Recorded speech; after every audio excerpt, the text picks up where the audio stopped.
आता आपल्या आवडत्या मालिकेचे संपूर्ण भाग मालिका प्रसारित झाल्यानंतर लगेचच पाहू शकता पूर्णपणे मोफत फक्त सन नेक्स्ट वर। या बाई मगाशी आल्यापासून खूप विचित्र काहीतरी बोलतायत। त्यांचं असं म्हणणं आहे की मुळात प्रिया आणि युवराज यांचं लग्न होणारच नव्हतं। वसुधानी ठरवूनच ठेवलं होतं की त्या मांडवात युवराज आणि त्या मुलीचं लग्नच होणार आहे। त्यानुसार हा सगळा कट रचला गेला आणि हे सगळं या घरातल्या कोणाला तरी माहिती होतं आधीपासून। या बाई जे काही सांगतायत ते खरं आहे की खोटं?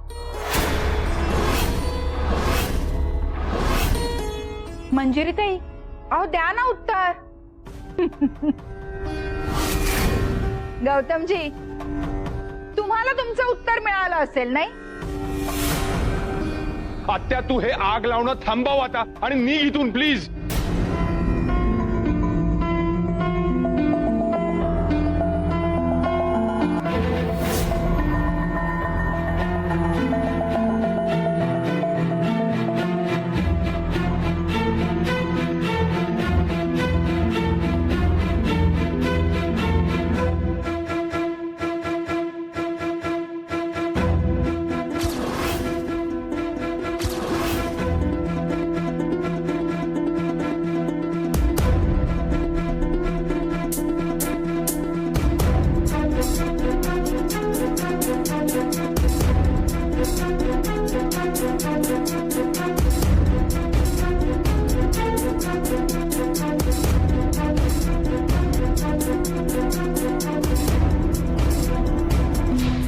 एवढं सगळं झालंय तरी त्या बाईंसमोर मी ठामपणे तुमची बाजू घेतली। मी म्हणालो माझ्या कुटुंबातली ही माझी माणसं अशा पद्धतीने फसवणूक नाही करणार माझी। पुन्हा एकदा सांगतो त्या काय म्हणाल्या। त्यांचं असं म्हणणं आहे प्रिया आणि युवराज यांचं लग्न होणं अपेक्षितच नव्हतं। युवराजचं लग्न त्या मुलीशी होणार आहे हे आधीच ठरलं होतं। वसुधाने हे सगळं ठरवून ठेवलं होतं। त्यानुसार तिने काही पावलं उचललीही होती। तिचा हा कट यशस्वीही झाला आणि या सगळ्यामध्ये घरातलं कोणीतरी असं आहे, अशी एखादी व्यक्ती आहे जिला हे आधीपासून माहिती होतं। कदाचित तिची साथही होती वसुधा, असं त्यांचं म्हणणं आहे।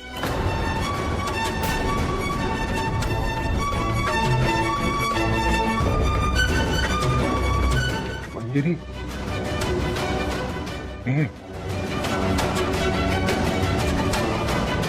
ऐक ना, माझी शपथ घे आणि सांग हे खरं आहे की खोटं आहे?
युवराजचं आणि अर्पिताचं लग्न होणं हा निव्वळ योगायोग नव्हता. वसुधाला प्रियाचं आणि युवराजचं लग्न होऊ नये हे आधीपासूनच वाटत होतं आणि म्हणून तिने अर्पिताला पुढे केलं आणि ह्या सगळ्यांमध्ये साथ दिली मंजिरीताईंनी. माझी शपथ घे आणि सांग हे खरं आहे की खोटं आहे.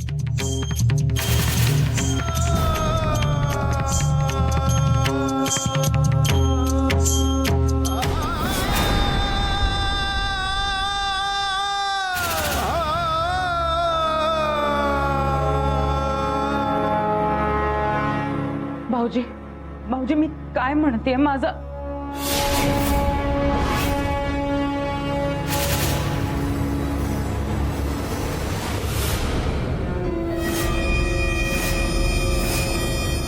भाऊजी मला जे म्हणायचं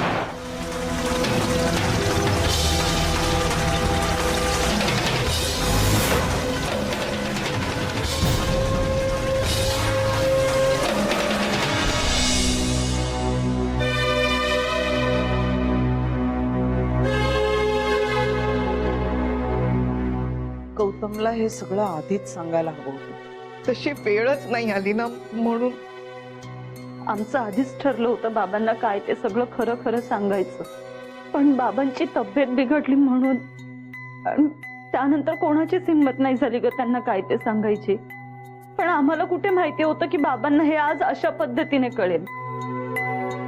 हा सगळा गोळ माझ्या आत्यानेच घातलाय. मला एक गोष्ट कळत नाहीये, हे सगळं माझ्या आत्याला सांगितलं कोणी असेल?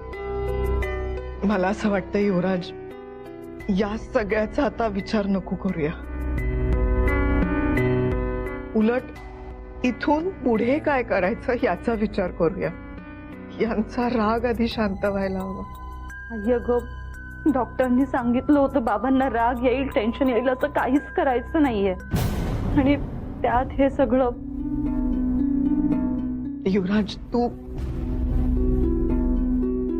तू यांच्यापाशी जाशील का रे? कदाचित तुला रूम मध्ये घेतील. त्यांना वाटलं तर तुझ्याशी थोडस बोलतील, त्यांचं मन मोकळं होईल. आणि तुला काही वाटलं तर तू आम्हाला बोलवून घे, नाहीतर तब्येतीचं काही वाटलं तर डॉक्टरांना फोन कर. पण त्यांच्यापाशी थांबशील. हो, तुम्ही काळजी करू नका, मी सरांसोबत थांबतो. आलोच.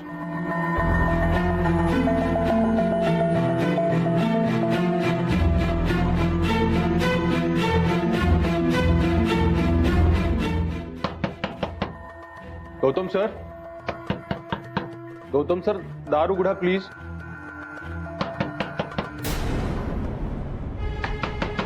गौतम सर, गौतम सर, दार उघडा प्लीज. सर, सर प्लीज दार उघडा. गौतम सर, गौतम सर, दार उघडा प्लीज. हे काय आता? आई हळू. दारच उघडत नाही. गौतम सर, गौतम, अहो दार उघडा.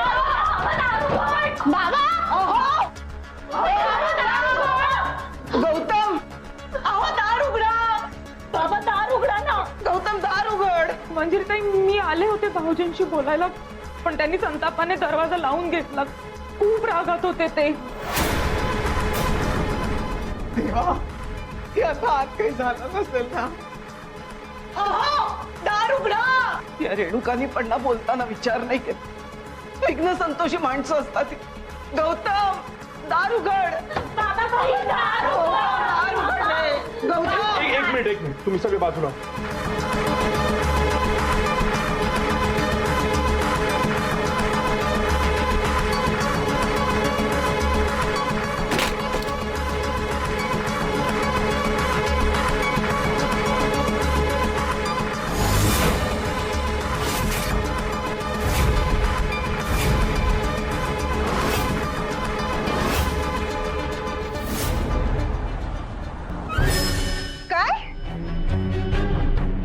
युवीच्या सासरी जाऊन त्या सासऱ्यांना सगळं सांगितलंस?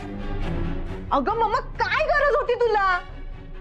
अगं लग्न मोडायचे एवढे प्रयत्न केलेस तू, मग कर ना आता एक्सेप्ट तू पण.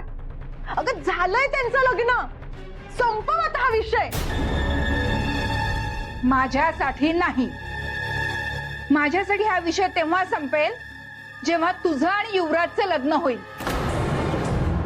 आई तर हत्यार माझ्या हातात सापडलं तर मी का सोडू? आता मला काहीच करावं लागणार नाही. सगळं करेल तो युवराजचा सासराच करेल, त्या दोघांना वेगळं करून. समजलं? मम्मा इथे अजून काही दिवस राहिली ना तर नक्की गोंधळ घालेल. युवी आणि अर्पिताचा संसार मोडायला नको. आता मलाच काहीतरी करायला हवं.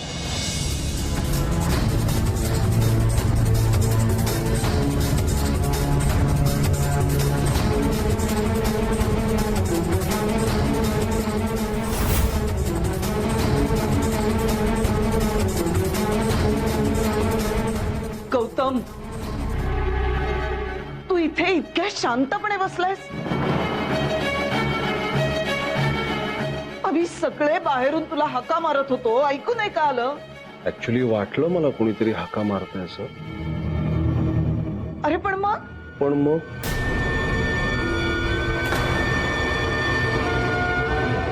काय? पण मग काय? मी उत्तर किंवा ओ देत नाहीये ह्याचा अर्थ काय होतो हे कळलं नाही का तुम्हाला? तुम्हाला खूप सोपा अर्थ आहे, समजावून सांगतो.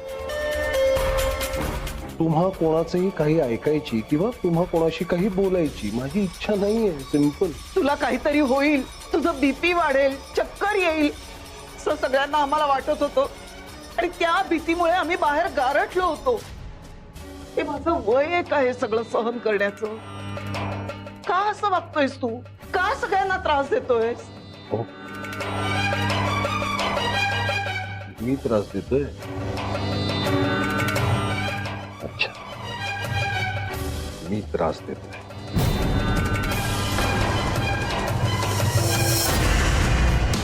बर, मी त्रास देतोय. पण मग तुम्ही सगळ्यांनी मिळून माझी जी फसवणूक केली त्यामुळे मला होतोय त्या त्रासाचं काय? त्याविषयी काय म्हणणं आहे त्यांचं?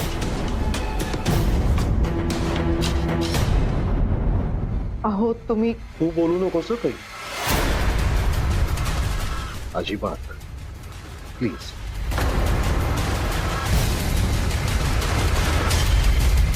ही मंजिरी ही माझी बायको म्हणून आहे घरात की फक्त ह्या मुलीची आई बनून राहते? ऐकून घे. फक्त ह्या मुलीच्या आनंदाचा सुखाचाच विचार हिने केला, माझा केला? ती कोण कुठली रेणुका नावाची बाई घरात येते, मला या माझ्याच वाटणाऱ्या या माणसांबद्दल काय वाटेल ते सांगते.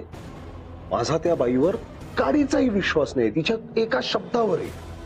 म्हणून मी ह्या माझ्या घरातल्या माझ्या कुटुंबातल्या लोकांना तिथे बोलवतो आणि तिथे सगळ्यांसमोर तिला खोटं ठरवायला जाताना मला हे कळतं की अरे अच्छा, या ज्या काही गोष्टी घडून गेल्यात त्या आधीपासूनच ह्या सगळ्यांना माहिती होत्या, फक्त मलाच माहिती नव्हत्या.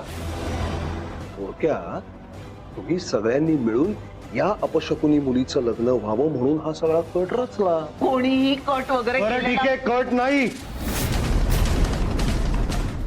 दगा, विश्वासघात, फसवणूक. कुठला शब्द वापरू? तू निवडून सांग, तो वापरतो.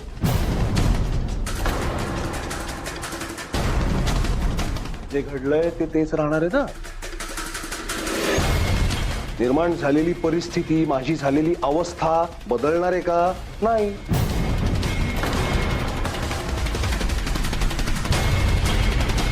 मुळात तुमचं सगळ्यांचं आधीपासून हे म्हणणं होतच की ह्या मुलीचं लग्न आधी व्हायला हवं आणि तुम्ही सगळ्यांनी व्यवस्थित प्लॅन करून एकत्र येऊन ते पार पाडलं. याच्या आत्या येऊन जे जे काही बोलून गेल्या ना त्यातलं एक वाक्य काय होतं माहितीये? बाहेर जगात इतर कुठलाही मुलगा मिळाला नसता हिच्यासाठी चांगला असा, म्हणून माझ्या युवराजच्या गळ्यात हिला बांधून हिला उजवलीत तुम्ही. हे शब्द मी कसे विसरायचे सांगा?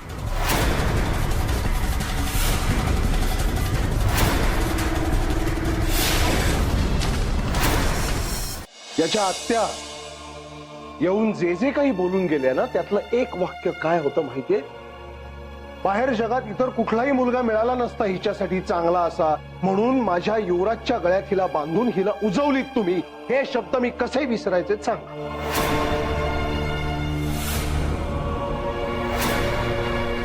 हो, ऐका ना, हे खरं नाहीये. मुळात अर्पिता अपशकुनी आहे हेच मला मान्य नाहीये. तर तुम अजूनही ही बाई त्याच मुलीची बाजू घेते. वा, तसं नाही. माझं प्लीज थोडस तरी ऐकून घ्या. तुमचा ना गैरसमज झालाय. कसंही करून अर्पिताला उजवायला तिच्यात काही उणीव आहे असं मला वाटतच नाही ना. खरं तर आमच्या कुणाच्याच मनात असं नाहीये. मग काय कारण आहे हे सगळं करण्यामागे?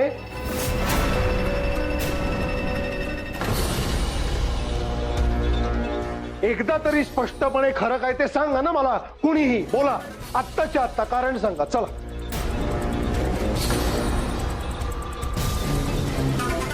चला बोला.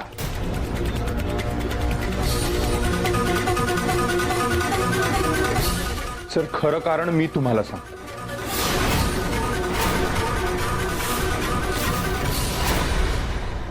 बर, सगळ्यांनी माझं आणि अर्पिताचं लग्न लावून दिलं कारण आम्ही एक थांब युवराज.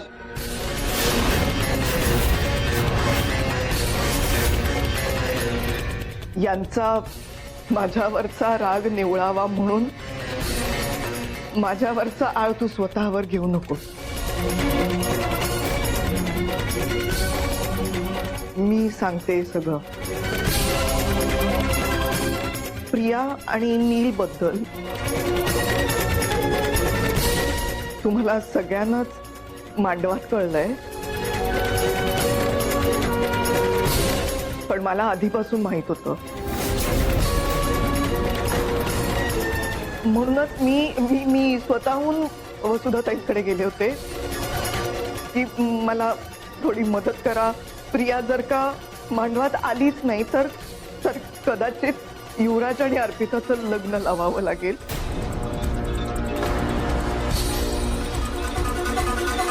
पण पियू ही मांडवात आली आणि मागोमाग नीलही आला. त्यामुळे तुम्हाला सगळ्यांना सगळं सांगावंच लागलं.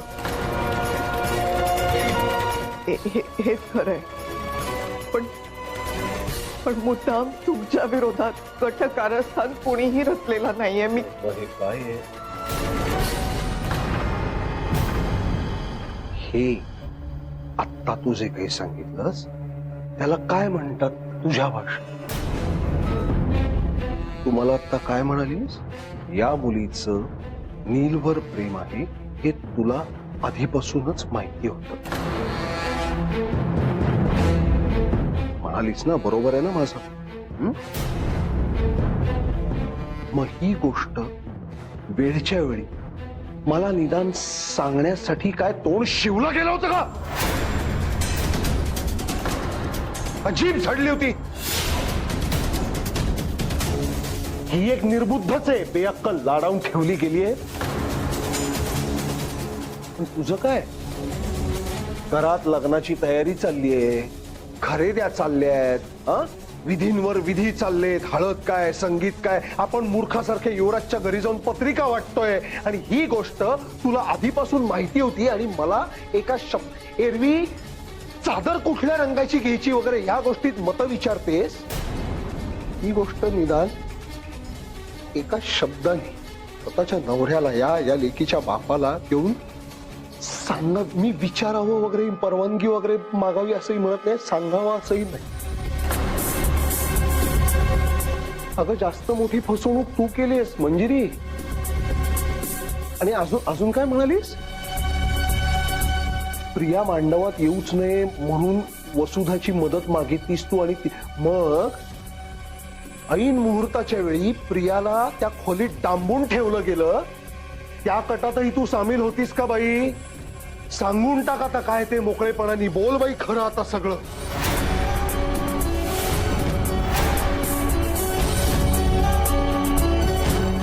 अगं बोल. प्रिया मांडवात येऊच नये म्हणून वसुधाची मदत मागितलीस तू आणि मग ऐन मुहूर्ताच्या वेळी प्रियाला त्या खोलीत डांबून ठेवलं गेलं. त्या कटातही तू सामील होतीस का बाई? सांगून टाक आता काय ते मोकळेपणाने. बोल बाई खरं आता सगळं.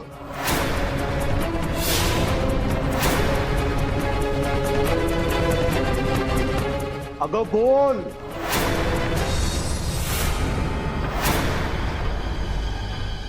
नाही.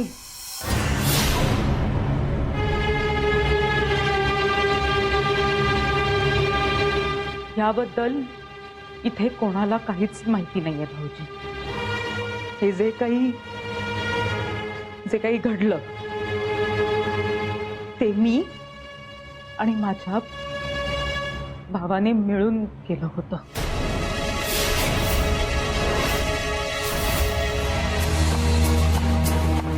हे चित्र आहे या कुटुंबाचं.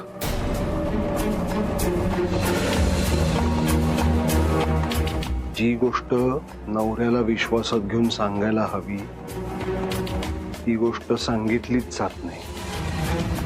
त्याच्यात प्लॅनिंग करताना काल घरात राहायला आलेल्या बाईचा आधार मदत घेऊन हे सगळं केलं जातं.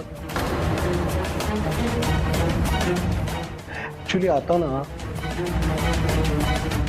कोणी काय केलंय, कोण कुठे गेलं, कोण काय म्हणालं, कधी कुठे काय चाल, या सगळ्याच्या आणि ह्या सगळ्यांनी फरक पडण्याच्या फार पलीकडे गेलोय मी खरंच. तुम्हाला हवी ती शिक्षा मला द्या. मी ती भोगायला तयार आहे. पण ऐक ना हे बाई, ऐक ना. शिक्षा वगैरे कोणाला करण्याची माझी पत नाही, माझी पात्रता नाही, मला माहिती आहे. फक्त स्वतःबद्दलचा एखादा निर्णय ठामपणे मी घेऊ शकतो एवढा अधिकार आहे मला. त्यामुळे तेवढा मात्र मी घेतलाय. यापुढे यापुढे तुमचा आणि माझा काही संबंध नाही हा बाई.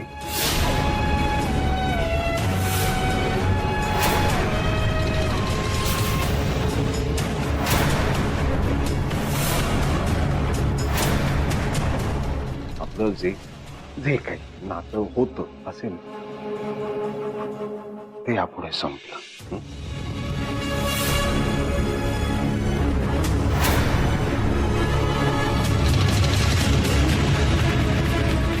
तू चल ग जरा.